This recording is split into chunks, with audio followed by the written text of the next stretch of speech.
Loans, and now college students are about to feel an even tighter pinch. On July 1st, the interest rates on some student loans are set to double to 6.8%, causing them to owe about another $1,000 per year. That is, unless Congress reaches an agreement and keeps the rates where they are. Representative John Garamendi is a Democrat from California. He joins us now. What are you guys doing to keep this from happening, or do you think that it should happen? Well, certainly it should not happen. I mean, this is really a tax on students. We ought to extend the current 3.4% interest rate, and we can. We have to find a way to pay for it, and that's where the hang-up is occurring.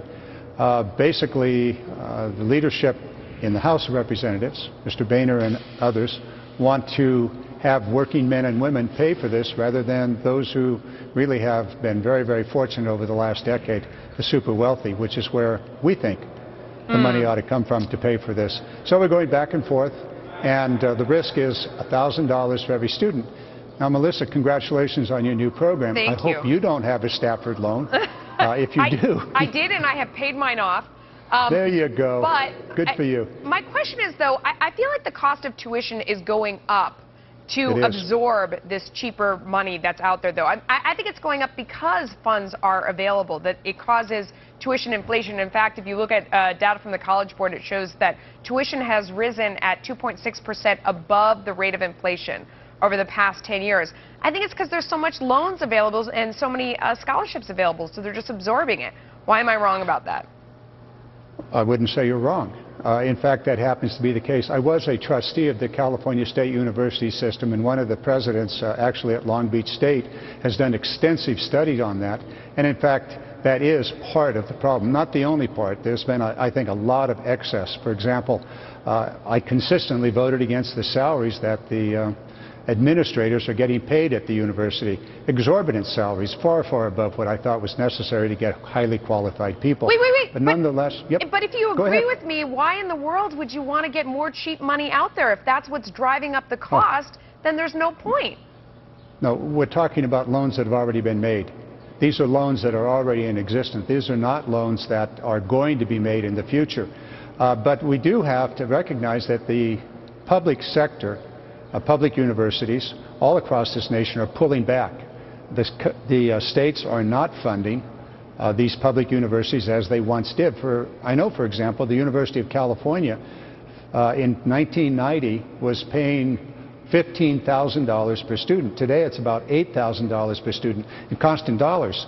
And so you see that pullback, and to make that up, the cost is now shifting to the students. So the notion of public education is really shifting to private education. The student loans and the Pell Grants are a way to subsidize the students so they can continue going, particularly the middle class.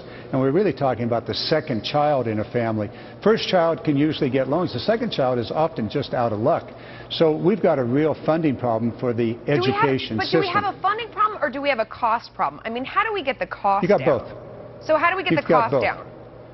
There are two ways to do it. First of all, the universities have to become much more efficient. They are, in many cases, grossly inefficient. So the technologies, new technologies are easily available. You know, you and I are both probably carrying around an iPhone or one of the smartphones. Any one of those could be an extraordinarily useful learning tool.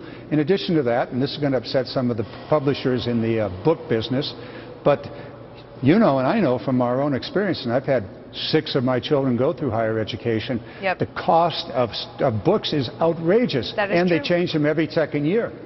I think we agree on a lot of things, so I'm going to leave it there. Congressman Garamendi. Isn't that wonderful? Thanks. Have a great weekend. What a wonderful Friday. Thank you so much for joining us. We appreciate it. Okay, we will be right back with more money.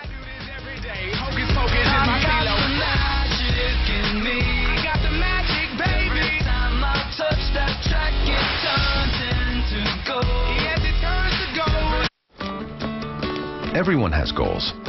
Take the steps to reach yours with us. With real advice for real goals, a U.S. Bank Wealth Management Advisor can help you every step of the way. From big steps to little steps. Since 1863, we've helped guide our clients so they can take the steps to help grow, preserve, and pass along their wealth, so their footsteps can help the next